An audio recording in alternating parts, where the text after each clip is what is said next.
Assalamualaikum warahmatullahi wabarakatuh. Secara umum saat ini kita mengenal teori-teori fundamental yang membangun pemahaman kita tentang fisika. Salah satunya adalah teori relativitas umum.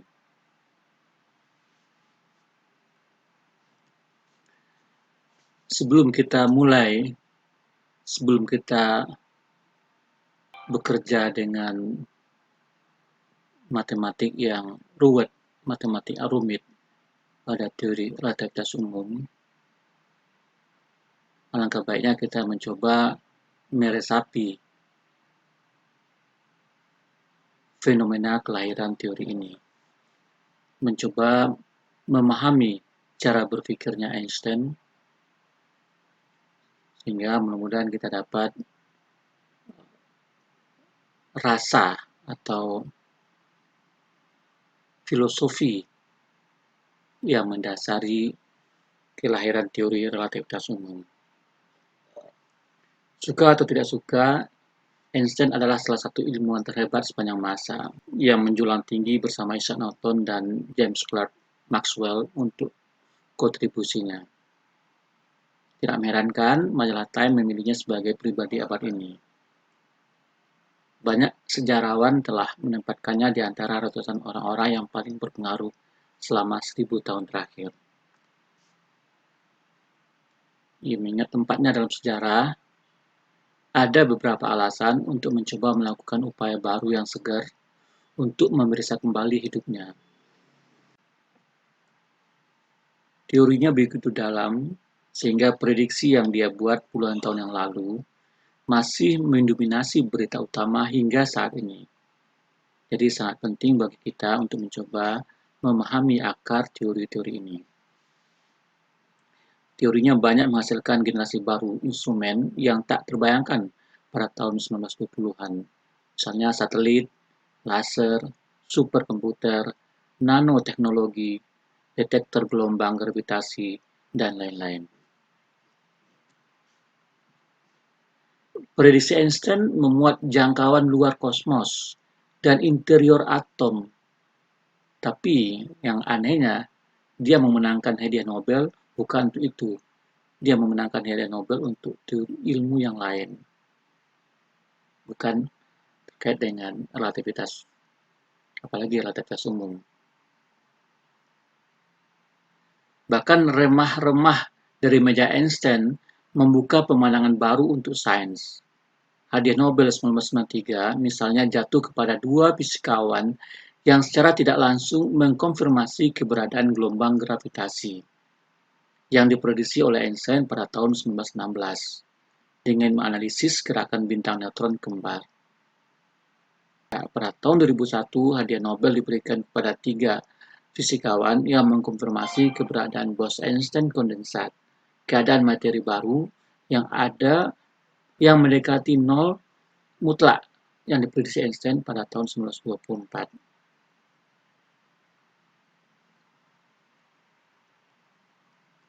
Prediksi lain sekarang sedang diverifikasi. Lubang hitam pernah dianggap sebagai aspek aneh teori Einstein, sekarang telah diidentifikasi oleh teleskop luar angkasa Hubble dan teleskop radio array yang sangat besar. Cincin Einstein dan lensa Einstein tidak hanya telah dikonfirmasi, tapi juga merupakan alat utama yang digunakan astronom untuk mengukur benda tak terlihat di luar angkasa. Bahkan kesalahan tanda kutip Einstein yang diakui sebagai kesalahan tanda kutip diakui sebagai kontribusi besar bagi pengetahuan kita tentang alam semesta. Pada tahun 2001, para astronom menemukan bukti yang meyakinkan bahwa konstanta kosmologis yang pernah dianggap sebagai kesalahan terbesar Einstein sebenarnya mengandung konsentrasi energi terbesar di alam semesta dan akan menentukan nasib pamungkas kosmos itu sendiri. Jadi secara eksperimental, ada kebangkitan dalam warisan Einstein sebagaimana lebih banyak bukti menumpuk memverifikasi prediksinya. Banyak fisikawan berminat mengevaluasi kembali warisannya, dan terutama proses pemikirannya, mempelajari kehidupan pribadinya dengan cermat untuk mengetahui asal-usul teorinya. Fisikawan menjadi semakin sadar bahwa teori Einstein berdasarkan tidak begitu banyak pada matematika misterius, tapi sederhana dan memiliki gambaran fisik yang elegan. Einstein sendiri berkomentar bahwa jika sebuah teori baru tidak didasarkan pada citra fisik yang cukup sederhana untuk dipahami oleh seorang anak, mungkin teori itu tidak berharga. Newton dan Maxwell. Ketika Einstein remaja, dunia fisika sedang dikuasai oleh dua karya raksasa, Isaac Newton dan James Clerk Maxwell. Karya Newton tentang mekanika dan gravitasi dan karya Maxwell pada cahaya membentuk dua pilar sains di pergantian abad 20. Hebatnya, hampir total dari semua pengetahuan fisika pada waktu itu diwujudkan dalam pencapaian kedua fisikawan ini. Pada tahun 1666, ketika Newton berusia 23 tahun, ia mengusir roh-roh yang berhantu dunia Aristotelian dengan memperkenalkan mekanika baru berdasarkan gaya. Newton mengusulkan 3 hukum untuk benda bergerak karena didorong oleh atau ditarik gaya yang dapat diukur dan diekspresikan secara akurat dengan persamaan sederhana. Berdasarkan pada sifat benda ketika mereka bergerak, Newton bisa menghitung lintasan segalanya, mulai dari dedaunan yang jatuh, gerak roket, bola meriam, dan awan dengan menghitung gaya yang bekerja pada mereka. Ini bukan sekedar pernyataan akademis, karena teorinya membantu meletakkan dasar bagi revolusi industri, bahwa gaya yang bekerja pada mesin uap, lokomotif, dan kapal besar menciptakan kerajaan industri baru. Jembatan, bendungan, dan menara gedung pencakar langit sekarang dapat dibangun dengan keyakinan besar, karena tekanan pada setiap batu bata dan balok bisa dihitung. Begitu besar kemenangan teori gaya Newton, sehingga dia secara adil dianggap penting selama masa hidupnya. Newton menerapkan teorinya tentang gaya ke alam semesta itu sendiri, dengan mengajukan teori baru tentang gravitasi. Suatu hari ketika ia melihat sebuah apel jatuh dari pohon di tanah miliknya, ia bertanya pada diri sendiri, pertanyaan yang menentukan. Jika sebuah apel jatuh, lalu apakah bulan juga jatuh? Dapatkah gaya gravitasi bumi yang bekerja pada sebuah apel menjadi kekuatan yang sama yang membimbing gerakan benda-benda langit? Dalam sekilas wawasan, Newton menyadari bahwa dia dapat menyatukan fisika bumi dan langit menjadi satu gambar. Kekuatan yang menarik sebuah apel ke tanah harus sama dengan kekuatan yang menjangkau ke bulan dan mengarahkan jalannya. Dia menemukan visi gravitasi baru. Dia membayangkan dirinya duduk di puncak gunung melempar batu. Dengan melempar batu lebih cepat dan lebih cepat, dia menyadari bahwa dia bisa melemparkannya semakin jauh. Tapi kemudian ia membuat lompatan yang menentukan. Apa yang terjadi jika Anda melempar batu begitu cepat sehingga tidak pernah kembali? Dia menyadari bahwa sebuah batu yang dilempar mendatar sepanjang permukaan bumi dengan kecepatan besar tertentu di bawah pengaruh gravitasi terus-menerus jatuh bebas. Ya, tipe jatuh. Sebenarnya batu itu selalu ditarik oleh gravitasi ke bawah. Tapi jika kecepatannya cukup besar, maka batu itu tidak akan pernah jatuh mengenai bumi, tapi hanya akan melingkari bumi. Jadi kalau batu dilempar makin kencang, batu itu tidak akan pernah jatuh ke bumi, tapi hanya melingkari bumi. Dalam pandangan baru ini, ia mengganti batu itu dengan bulan, bahwa bulan tidak pernah menabrak bumi karena seperti batu, dia bergerak sepenuhnya mengelilingi bumi dalam orbit melingkar. Ya, kecepatan bulan itu mampu membuat dia mengorbit. Jadi di sini dia melihat bahwa ada korelasi antara tarikan bumi dengan kecepatan bulan. Kalau seperti dia melempar batu, bahwa kalau kecepatan bulan itu seandainya kurang dari yang sekarang, maka bulan itu akan jatuh ke bumi atau mengorbit dengan lintasan yang lebih jari-jarinya lebih kecil.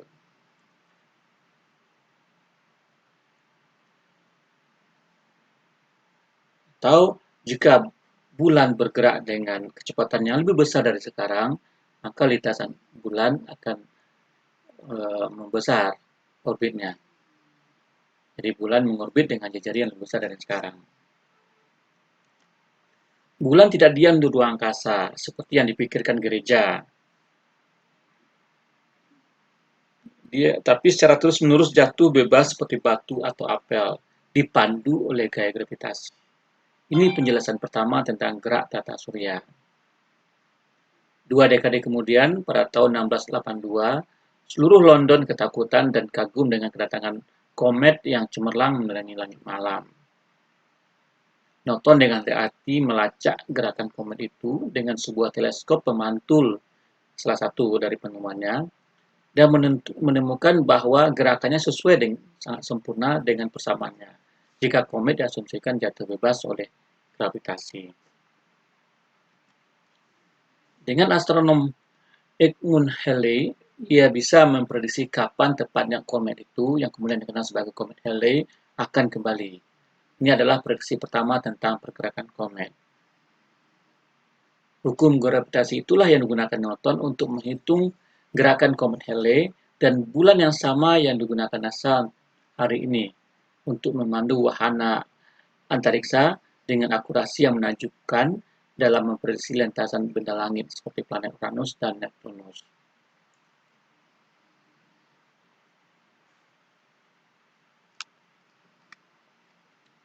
Menurut Newton, gaya-gaya itu bekerja secara instan. Nah, ini menurut Newton, ini yang kata kuncinya. Jadi, Newton menganggap gaya gravitasi, gaya yang menarik bulan, bumi, dan sebagainya itu bekerja secara instan, seketika. Tidak ada jeda waktu. Nah, ini yang menjadi kata kunci teori Newton. Menurut Newton, gaya-gaya itu bekerja secara instan. Misalnya, jika matahari tiba-tiba menghilang, Newton yakin bumi akan langsung terlempar keluar dari orbitnya dan akan membeku di luar angkasa. Jadi, seketika tiba-tiba matahari menghilang, maka bumi juga akan mengalami pengaruh. Langsung seketika, tidak ada jeda waktu. Semua orang di alam semesta akan tahu bahwa matahari menghilang begitu saja pada saat itu. Dengan demikian, dimungkinkan untuk mensinkronkan semua jam sehingga mereka berletak secara seragam di mana saja dalam semesta. Akibatnya, sedetik di bumi memiliki nilai yang sama dengan 1 detik di Mars dan Jupiter. Jadi kita bisa mensinkronkan waktu. Seperti waktu, ruang juga mutlak. Ukuran meter bumi memiliki panjang yang sama dengan ukuran meter di Mars dan Jupiter.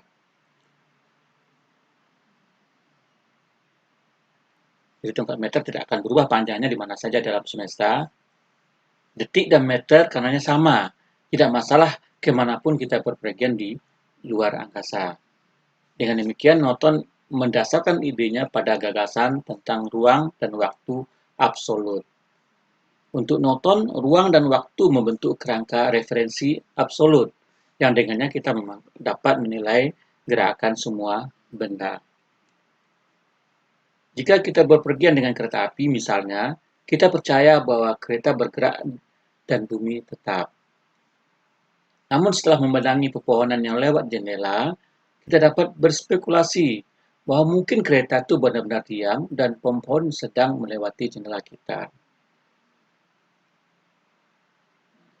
Jadi kalau kita melihat pohon di luar jendela, maka bisa kita berspekulasi kitalah yang diam, tapi pohon yang bergerak ke belakang.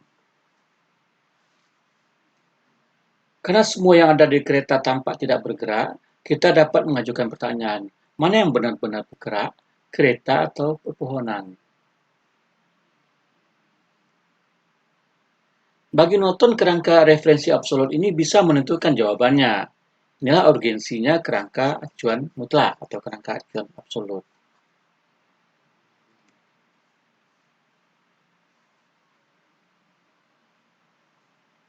Jadi, siapa yang bergerak atau siapa yang tidak bergerak itu dilihat referensinya adalah pada kerangka acuan absolut.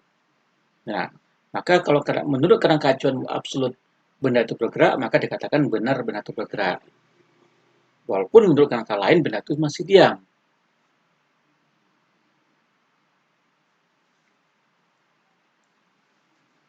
Hukum Newton tetap menjadi dasar fisika selama hampir 2 abad.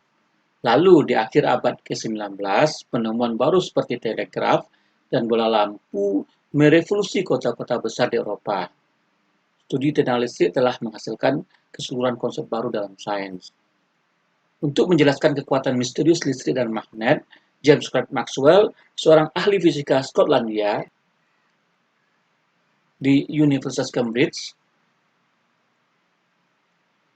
yang bekerja pada tahun 1860-an, mengembangkan teori cahaya yang tidak didasarkan pada gaya Newton, tapi pada konsep baru yang disebut medan.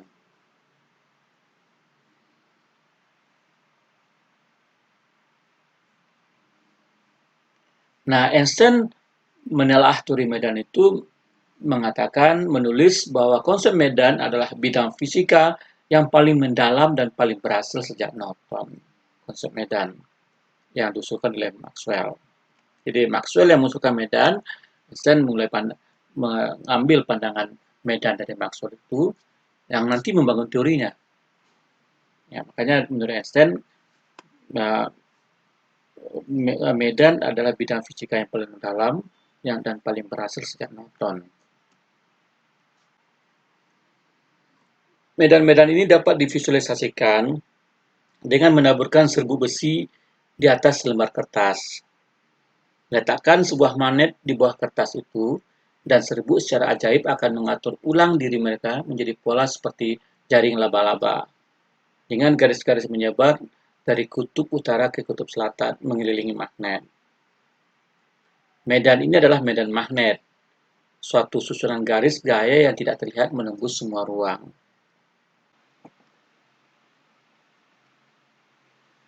Listrik menciptakan medan juga. Di pameran sains, anak-anak tertawa ketika ujung rambut mereka berdiri ketika mereka menyentuh sumber listrik statis.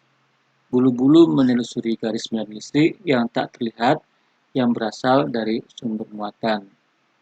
Namun, medan-medan ini sangat berbeda dari gaya yang diperkenalkan oleh Newton.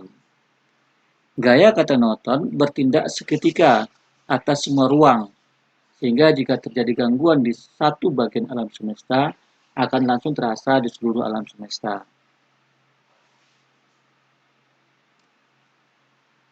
Pengamatan brilian Maxwell adalah bahwa efek magnetik dan listrik tidak bergerak secara instan, seperti gaya Newton, tapi membutuhkan waktu dan bergerak pada kecepatan yang pasti.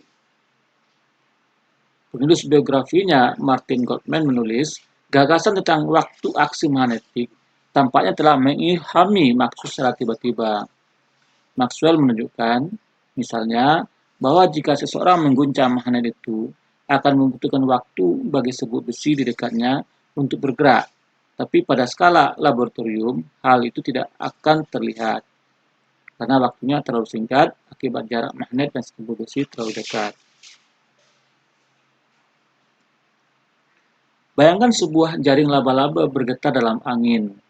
Gangguan seperti angin di satu bagian jaring menyebabkan riak yang menyebar ke seluruh jaring. Medan dan jaring laba-laba tidak seperti gaya bergerak dengan kecepatan yang pasti, tidak instan. Maxwell kemudian menghitung kecepatan magnetik dan listrik ini, dan salah satu terobosan terbesar abad ke-19 adalah ia menggunakan ide ini untuk memecahkan misteri cahaya.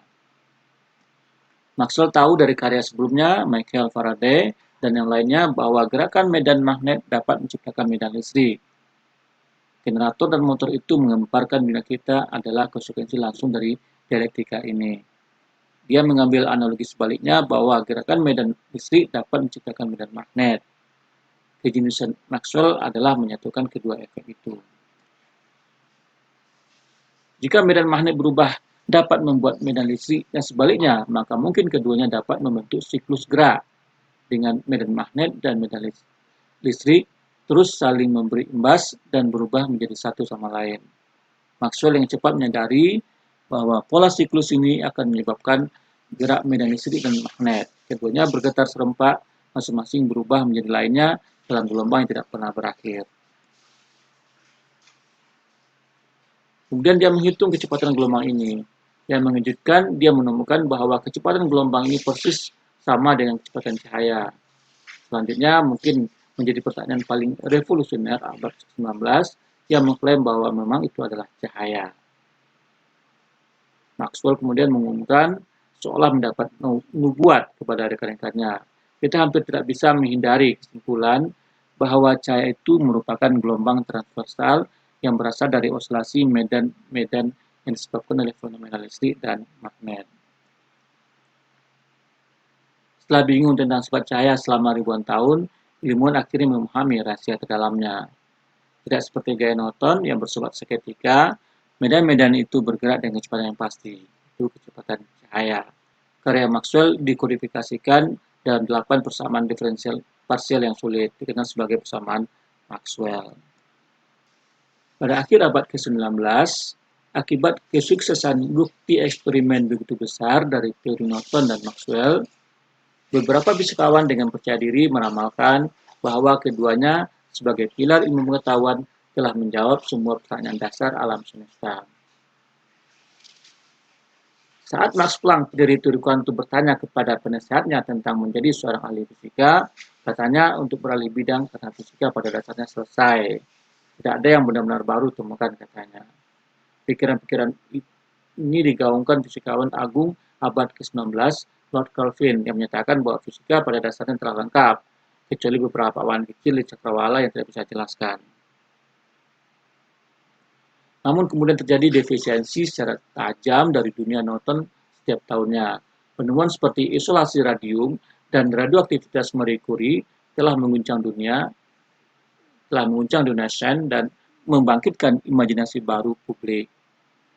Bahwa beberapa ons zat langka dan bercahaya ini entah bagaimana bisa menerangi ruangan yang gelap. Dia juga menunjukkan bahwa jumlah energi yang tampaknya tak terbatas dapat berasal dari sumber yang tidak dikenal di dalam atom. Bertentangan dengan hukum kekalahan energi yang menyatakan energi itu tidak dapat dibuat atau dihancurkan. Namun teori awan kecil ini akan segera memunculkan revolusi kembar besar abad 20, teori relativitas dan teori kuantum. Tapi yang paling memalukan adalah upaya menggabungkan mekanika Newton dengan Maxwell gagal total. Teori Maxwell menegaskan fakta bahwa cahaya adalah gelombang, tapi itu membuka pertanyaan gelombang apa. Para ilmuwan tahu bahwa cahaya yang merupakan gelombang dapat bergerak dalam ruang hampa. Sebenarnya perjalanan jutaan tahun cahaya dari bintang yang jauh melalui kekosongan ruang angkasa. Tapi karena kekosongan menurut definisi adalah tidak ada, ini menimbulkan paradoks bahwa berarti tidak ada gelombang.